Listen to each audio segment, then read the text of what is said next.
Welcome to the GoOutLiving Attitude, a cancer survivor's journey through health and wellness, helping others search for the tools to bring us a healthier and happier lifestyle.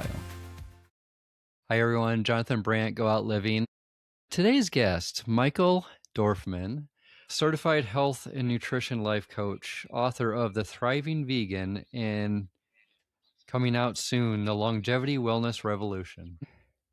Welcome, Michael. I'm excited to have you. We tried this before and didn't have too much luck, so we're trying it again. But I think it'll work this time. I hope so. Like I said, I'm really excited. I feel like you got a lot to teach us all. So, if you want to remind us where you got started with your The big health and wellness change journey. was I was eating the standard American diet, which is meat, dairy, and eggs, and some fruits and vegetables, nuts. But it was 1976 was the big change. My wife and I, at the same time, we became vegetarians, and it wasn't especially for health reasons that I had become interested in Oriental philosophy and religion. And on that side of the world, there are many people who were vegetarians. So I figured, when in Rome, so I became a vegetarian, and that's what started it all. It's been 50 years now that you've been on this journey. And what has changed for you? Well, what changed for me is that I was a vegetarian for several decades, but even though I was feeling okay generally during the years, I was getting ill once or twice every year it was happening. It wasn't a serious illness. It was more like flu-like symptoms of sore throat, fever, congestion, headaches. But it was happening every year, and I couldn't understand why. So my brother, who had already been on a vegan, or we'll call it a plant-based diet for about 10 years at that time, he told me, or he recommended, well, why don't you give up the dairy, because that could be part of the problem. So I told him, forget about that. I'm not going to do that. I love my pizza too much, and the cheese and all those goodies. So I didn't do anything, and I kept on going, but it was still happening every year. And then finally, he recommended this book by T. Colin Campbell. It was the China study. And it was actually done, it was a study on cancer for China. The president had contracted him and his team from the US to go study and find out why certain areas of China have more cancer problems than other areas. So they went into, I think it was over 160 different communities in China. It's a 20-year study to find out what was going on. And then the thing is that the president, I think it was Chow En-lai, he passed away from cancer. So it was just very interesting that it was for him, this whole study. So they did the study, and they found out, one of the main reasons or the differences between the areas in China that were having serious cancer problems and others was the rural areas were eating less meat, much less meat.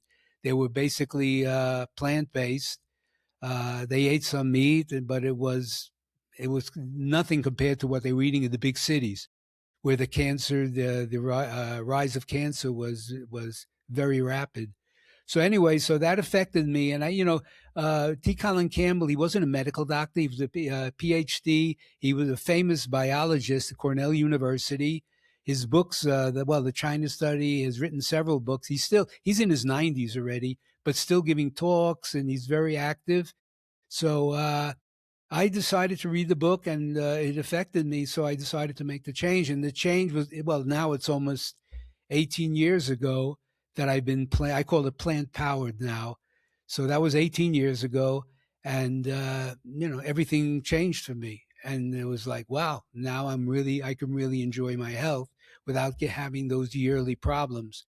So that was for me, for my health, was very important. But one thing that became a very critical and it really had an impact on my life, was an incident that happened with a friend of my wife and me, Beatrice. She was living in Cozumel, which is on an island on the Caribbean, the Mexican Caribbean. I might as well mention now that I live in Mexico. I've been living in Mexico altogether about 53 years. So she was a friend of ours. We were living in Cancun, and she had a heart attack. So she was called to the hospital. She went. My wife accompanied her and her son as well. And she had quadruple bypass surgery on her heart, and she even had a heart attack on the operating table. But she survived that, and they sent her home, and she was doing well. She was doing well for about a year, and then the big surprise was she started having pain in her left arm, which is a sign of potential cardiovascular problems again. So they called her into the hospital again, and it ended up that the vein that replaced the original artery was clogged as well as the original artery was. So they wanted to put a stent in, which is very common after people have the heart surgery, maybe a year, 2 years after. So they tried to put the stent in, and the result was that the vein that replaced the original artery was too narrow, and they couldn't do it.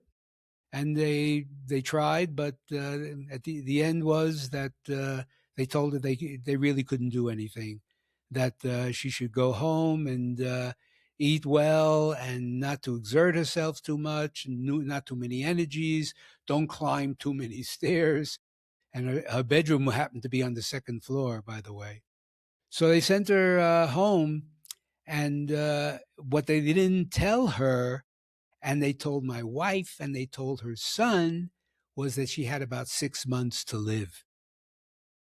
So Beatrice went back, and my wife came back, and I had been reading these studies of doctors that were having terrific success with plant-based diets in reversing, slowing down, stopping, and even reversing heart disease.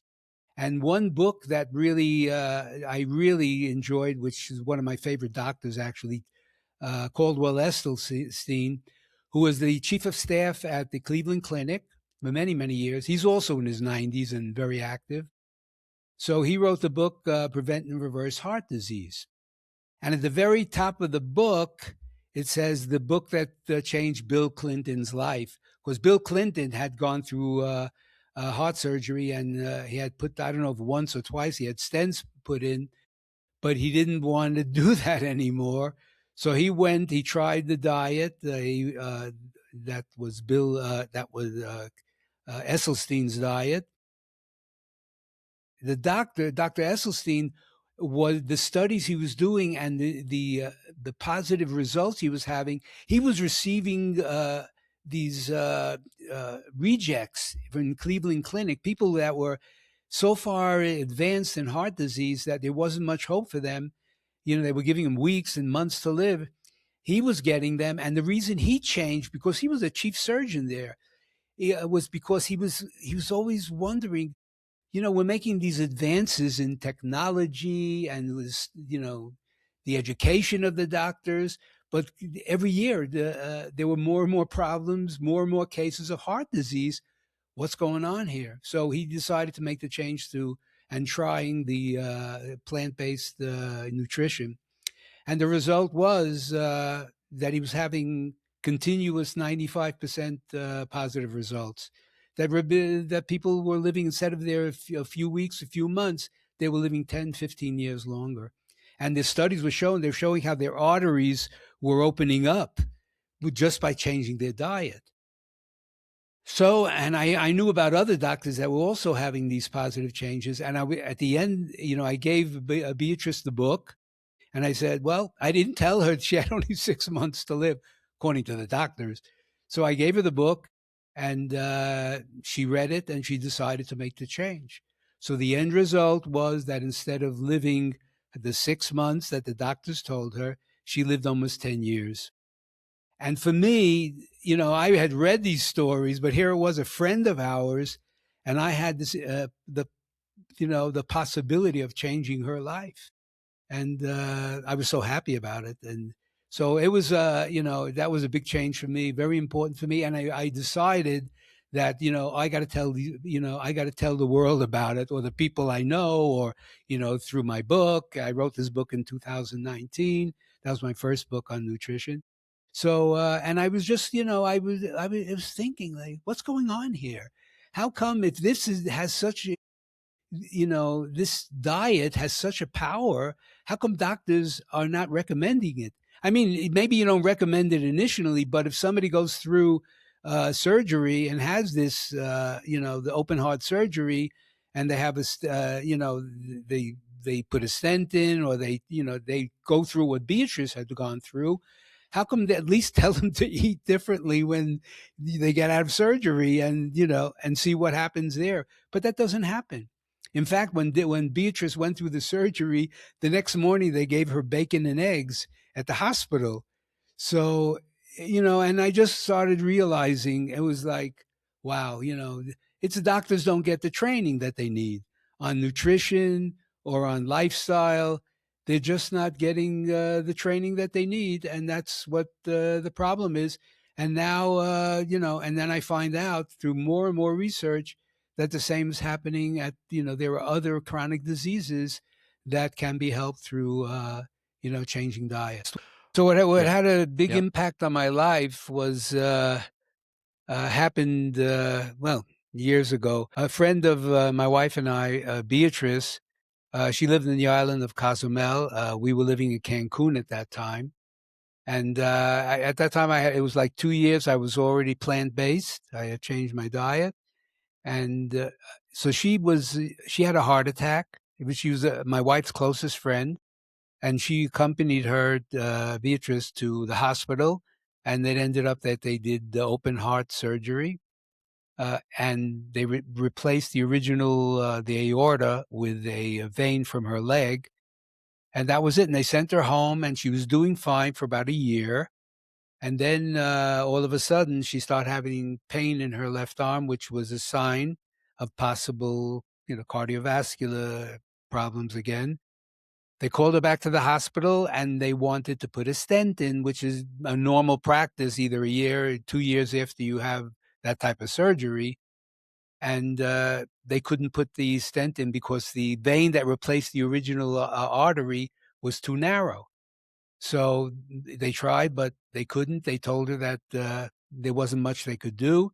Told her to go home, not to exercise or exert herself too much, climb stairs, even though her bedroom was on the second floor. And that was it. And I had heard about it. The one thing that they didn't tell her, they told my wife and they told her son, was she had about 6 months to live.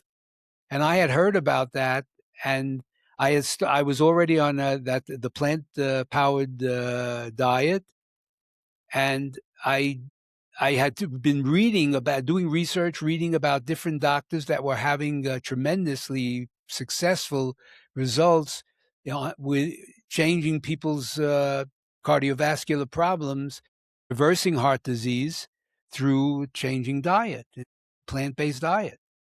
So one of the books I had read was by Dr. Caldwell Esselstyn, who was the chief of staff at the Cleveland Clinic, which considered, of course, one of the great heart hospitals in the world. And he was chief of staff, but he was also a head surgeon there. And he was questioning, and he was really not too happy about what was happening with heart disease. Every year was getting worse and worse, not only in the United States, but all through the world. And he got into plant-based foods as an alternative and created his own diet to see if that works. And he got many rejects from the Cleveland Clinic, people that were very advanced, heart problems. So some of them couldn't even walk without stopping in the middle of a room to get to one side of the room to the other. But he was having a 95% success rate results.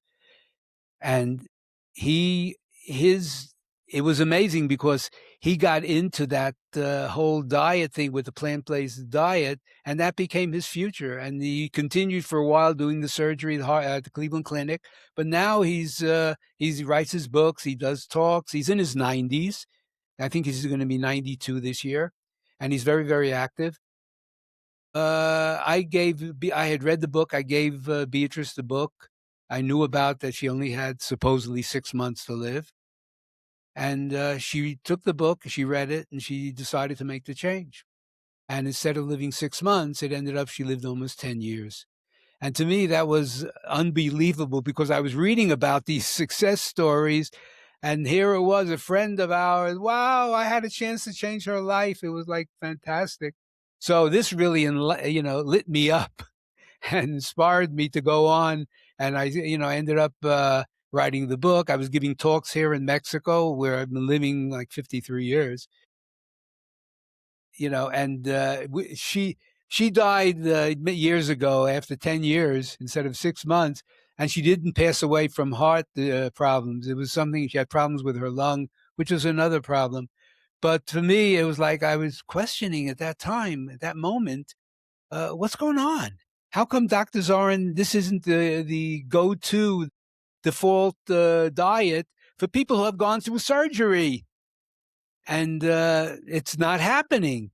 And I would say, well, why is that? And then, you find out, which we know if we've read somewhat what's going on in the world of medicine, that doctors aren't trained for that.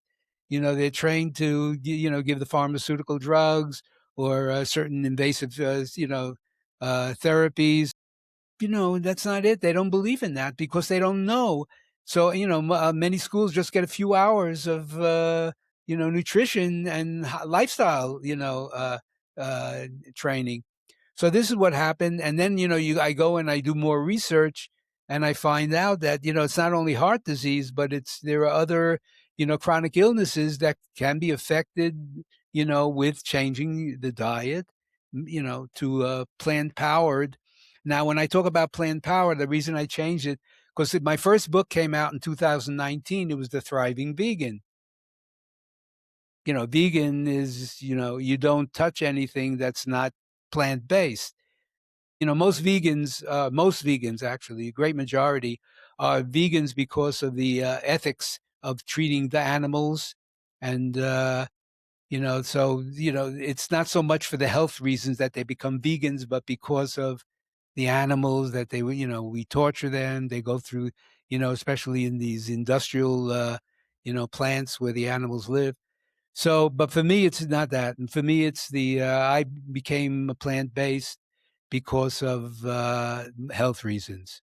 I wanted to be healthy for as long as I can be healthy. So I don't, even though my book was called Vegan, Thriving Vegan, I use plant powered because, you don't have, Beatrice was not 100%, plants. She was about 85%, I believe.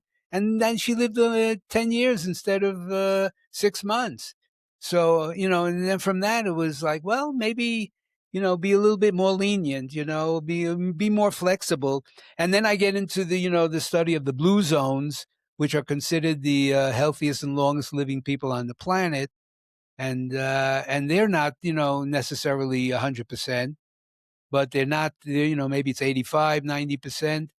But if that's enough, people don't have to think, well, I have to give up everything, like this, the more plants you eat, the more, the better it is. But what I'm trying to express is that, the important thing is introduce. It's not what you don't eat.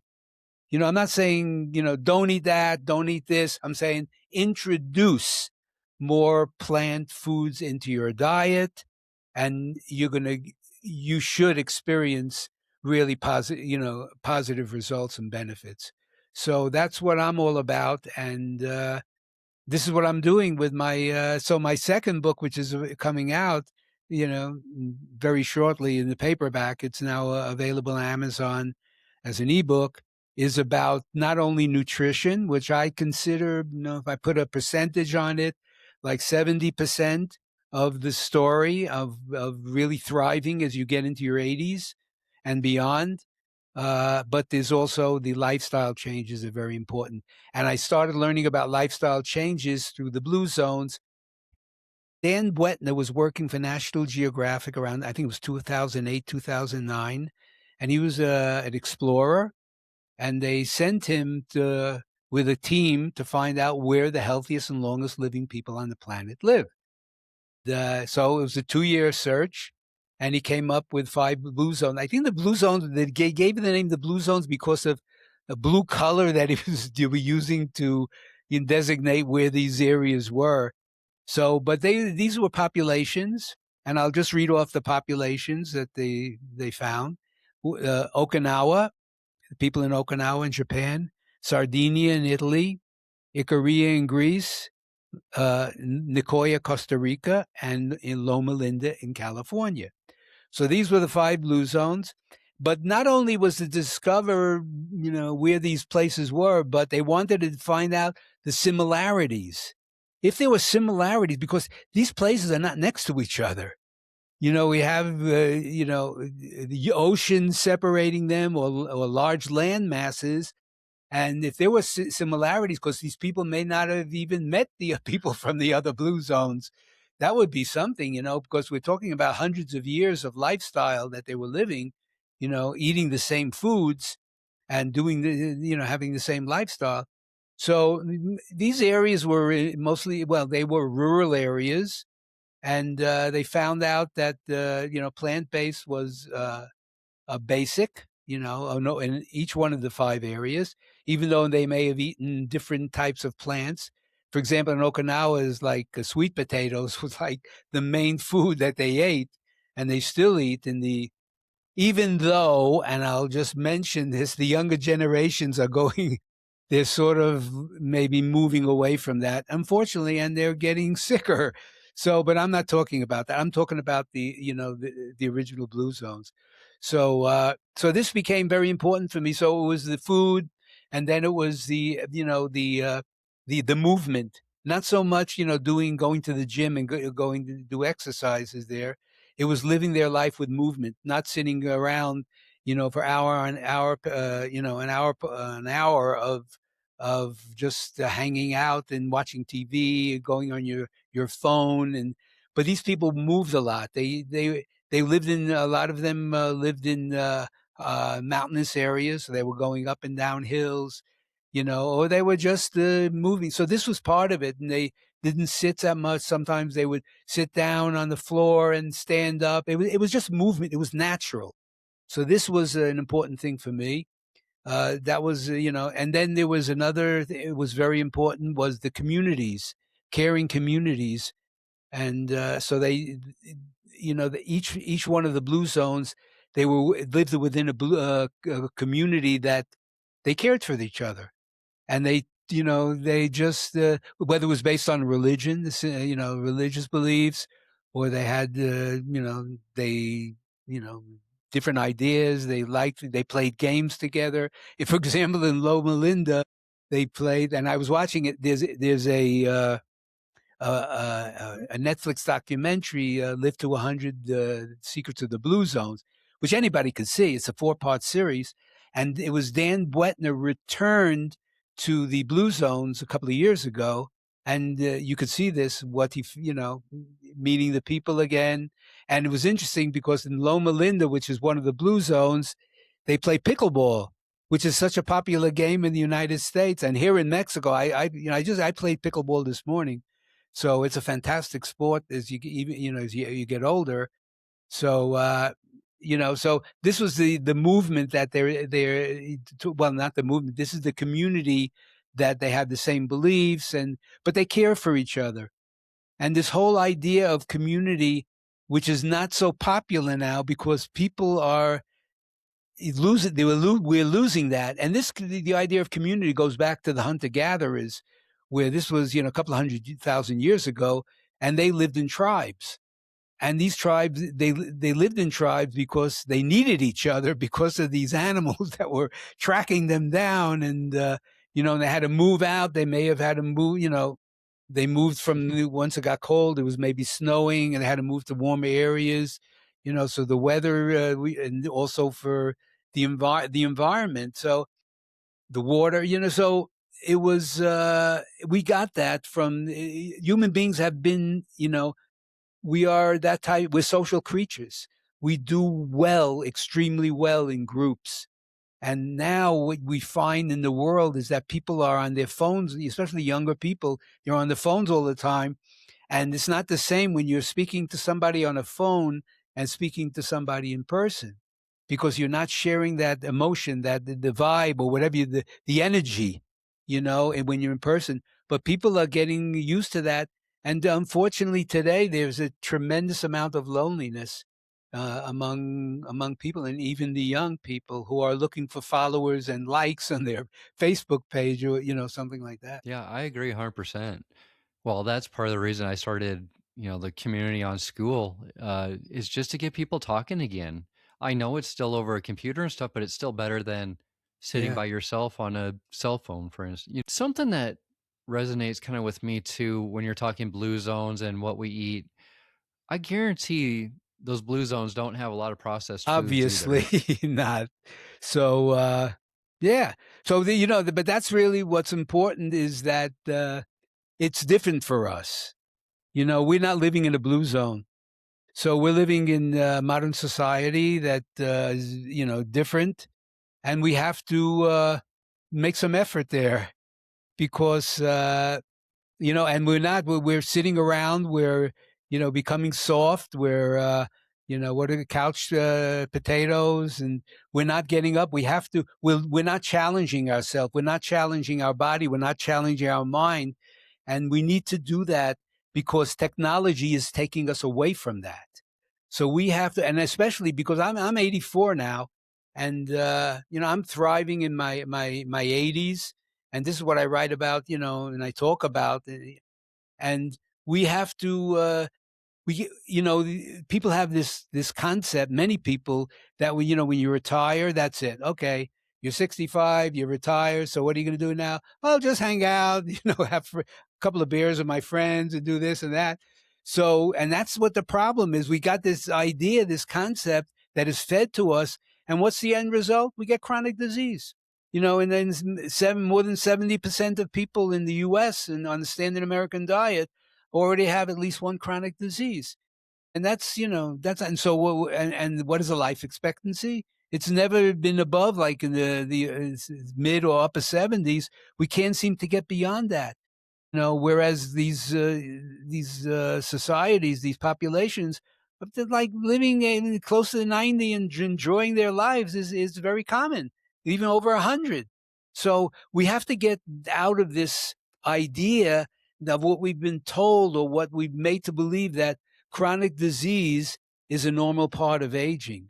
That, oh, you got a chronic, and I play pickleball. The people I play pickleball with here in San Miguel, there a lot of them are in their 60s and 70s. I'm the oldest one, by the way.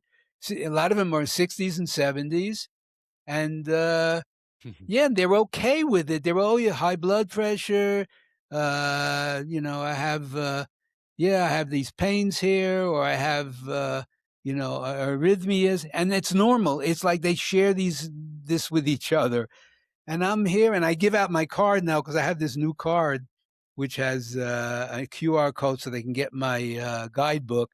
So I'm there, and I'm there as an example, and people are amazed. They hear, you're 84, and when I go out and I play pickleball, I'm not, and it's not me, 84-year-old playing this 40-year-old, and oh, I'm older, and no, I'm just trying to beat this person's butt, and I don't care how old they are. So we can thrive. What I'm all about, and what I'm trying to help people with, is that it's not just surviving as we age, because our people survive in their 80s, people survive in their 90s, but I'm not talking about that. I'm talking about truly having the energy, the purpose in your life, and really to experience joy and flourish. And that's what we can enjoy the 80s as much as we enjoyed the 20s, 30s, and 40s. And that's why that's I agree 100%. I see my parents who are doing pretty well. My dad plays pickleball. My mom's outside all the time working on the garden and stuff. And yeah, they kind of got, well, they have to work on their health still because they went down that trap and it's hard to get it back, but they're both working on it in their own way. I think one of the things that you mentioned too is they're all giving out, okay, I got this disease or this chronic, but they're also all on medication too.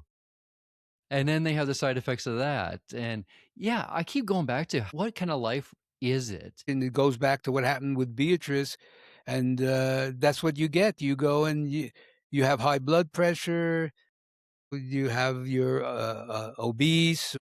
It's like what is this is go to you get your drug, you get your and unfortunately, whatever chronic disease you get, the only thing you can do is manage it.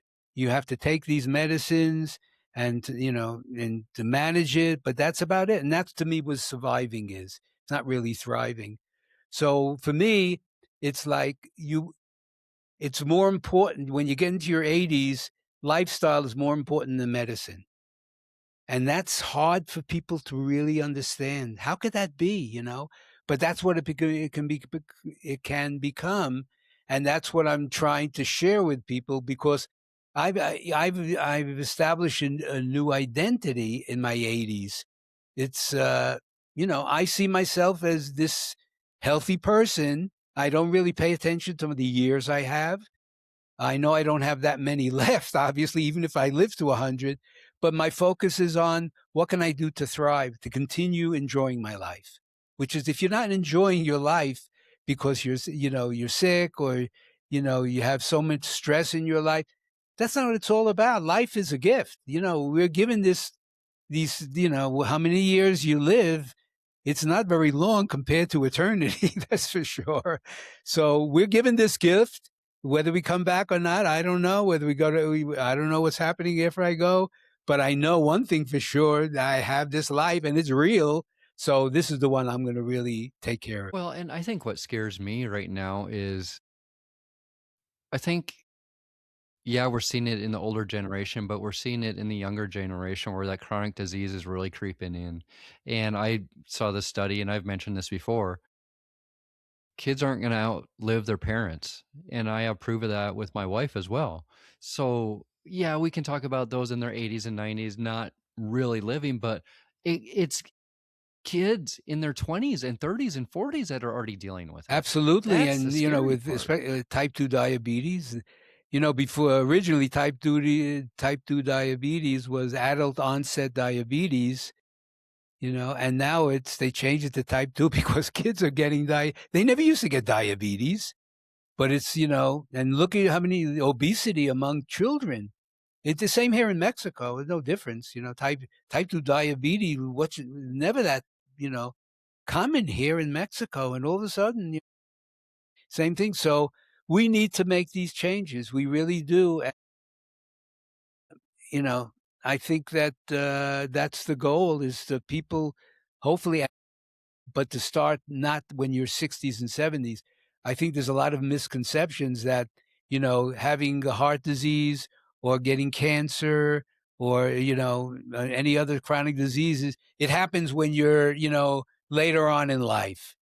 But we know that it's not true. My good example is my father. Father, it was during the war. I was born in 1942. And we had two sons, my brother and me, and he didn't have to go to the army. They put him in the Brooklyn Navy Yard. He was a painter of houses, so he became a painter of ships. So he was painting different ships. He painted actually the Queen Mary, which was one of the biggest ships in the world at that time, and he was painting in the hulls of the ships, and it was asbestos. So they didn't know anything about it. So he got mesothelioma, but he didn't get it. It wasn't, you know, it didn't happen until he was 78 that he collapsed in a party. It was New Year's, I think, 40 years later. And it took 40 years. And then they opened him up and they just saw this, it's the cancer of the lining of the lung. So it took 40 years. And people, when women take a mammogram, and they say, "Oh, we're early detection." No, it's not. It just happens that the thing that was detected reached the size of the machine could detect it, but that cancer could have been going on for a decade, 2 decades. It's not just happening. So early detection, early prevention is what's really important. And that's what we have to start earlier in life, because the earlier we start living, living healthy lifestyle ways, and eating, plant-based foods, a larger amount of plant-based foods, we're going to have a better chance to really thrive when we get older.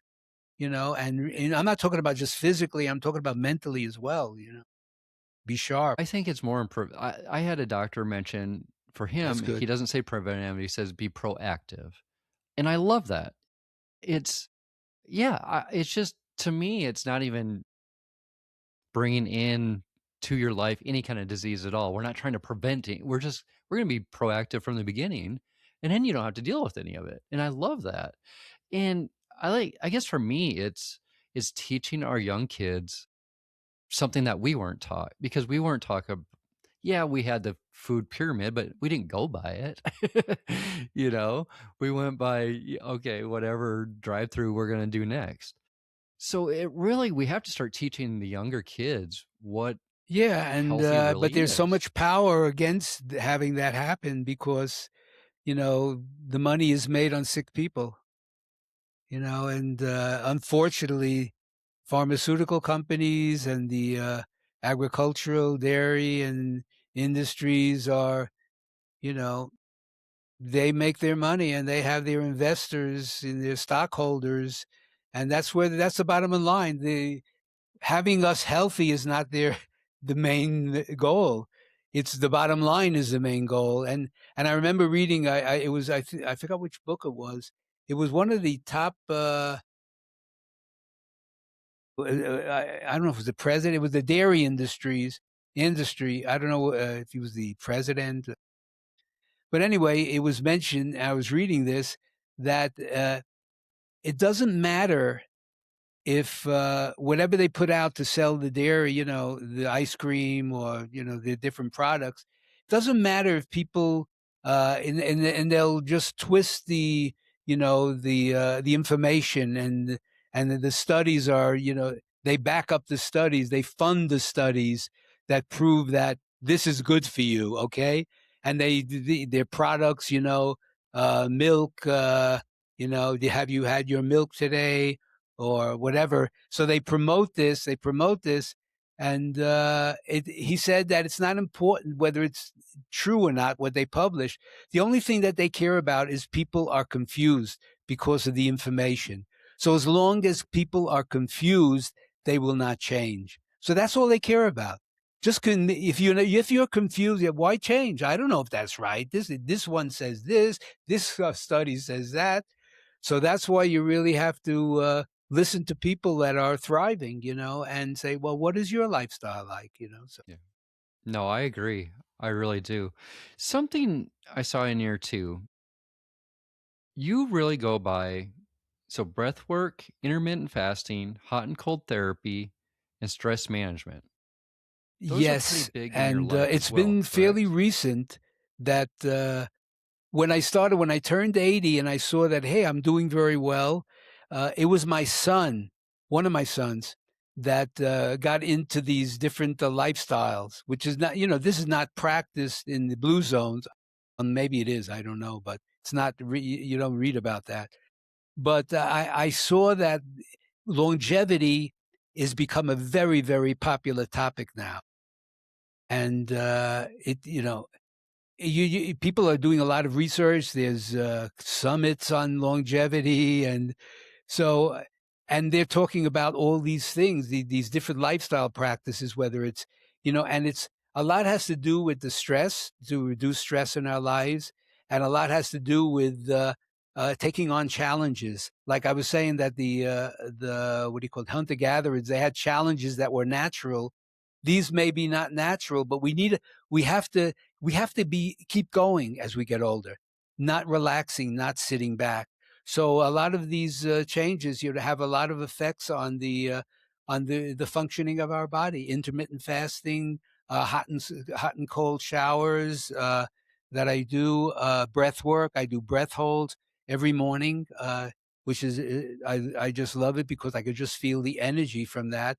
So I do what I do in the morning. I'll do the breath holds, and uh, and then I'll go play pickleball and feel that energy. And I know that energy is really my cells are getting that. My brain is getting that. It's crossing the brain barrier. So all these things I have the seven pillar.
And this is what I'm offering people is a course on longevity wellness.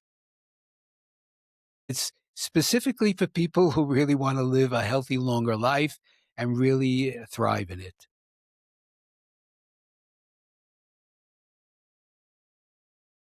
So maybe I'll just end up with my website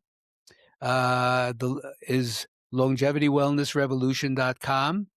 I have my guidebook, which is longevitywellnessrevolution.com/guidebook, and it's available. And my book, that's the Longevity Wellness Revolution, is going to be out very soon. It's available now on Amazon as an ebook. It's going to be out in a paperback, and that's what I talk about, and that's what I write about. Your 7 pillars. Okay. Yeah, so I have the seven pillars of fifth stage longevity wellness. The fifth stage is 80 and beyond, and I'm preparing my course. It's going to be based on the seven pillars of the fifth stage.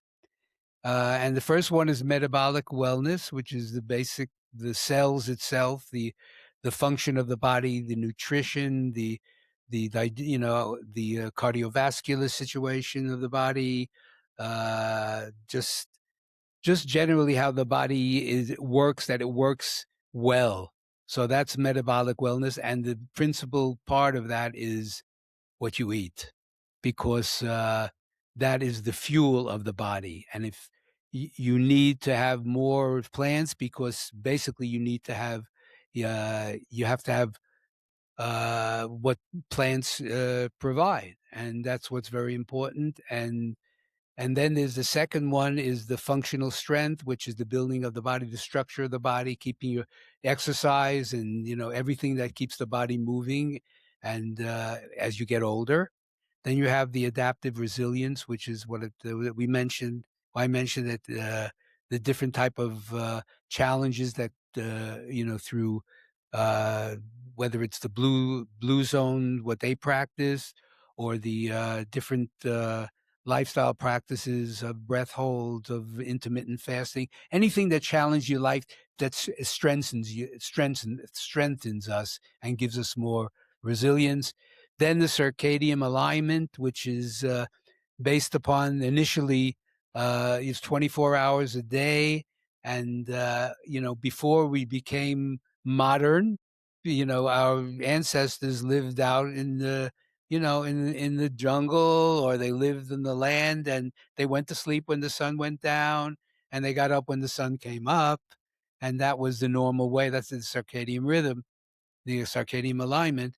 And so we have gotten away from that because we started living in a house, and then we started working in industry, in offices, and then we come home and we watch TV, and it's called blue light, which is supposed to be avoided. We should avoid at late at night. What is blue light? Well, if you go out during the day and you look at the sky, like I'm looking right now there, it's blue. So the LED lights they give off blue light. So if you're watching a TV, also gives off the blue light. If you're, watching, you have the lights on in your house, or you're watching TV and it's blue light, your body is sensing, oh, it's still daylight. It may be 9 o'clock at night, 10 o'clock. We should be,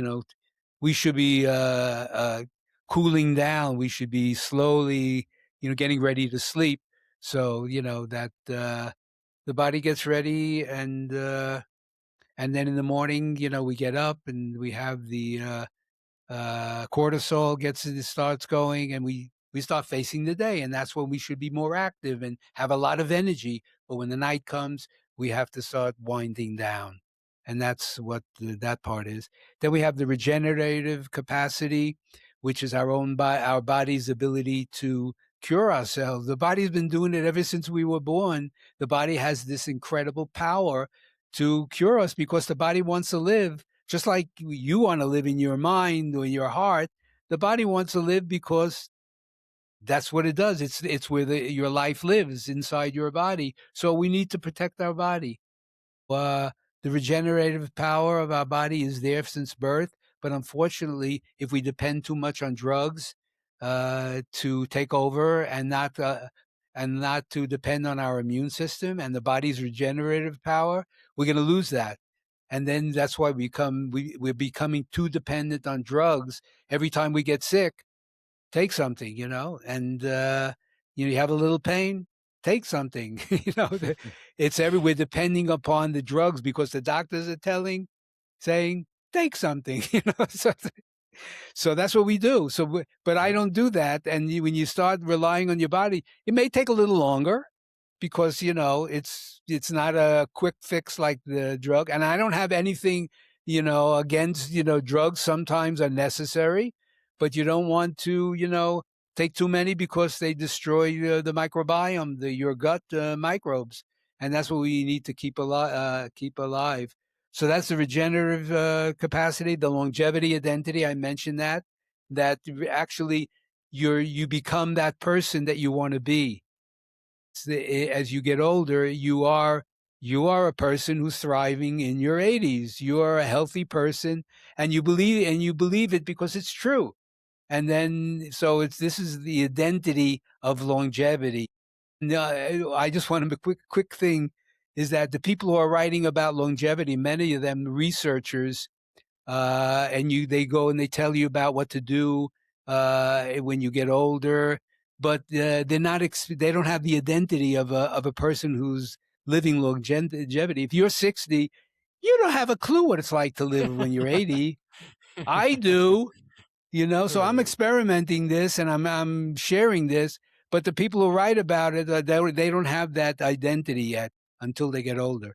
Then purposeful contribution. Purpose is very important. Why are you alive? Why do you get up in the morning? What's the meaning of your life? Do you have meaning? So purposeful contribution is sharing, trying to help people, and trying to, in the other side of the world, in the Orient, these older people are revered for their, as a guide, or, guiding people's lives.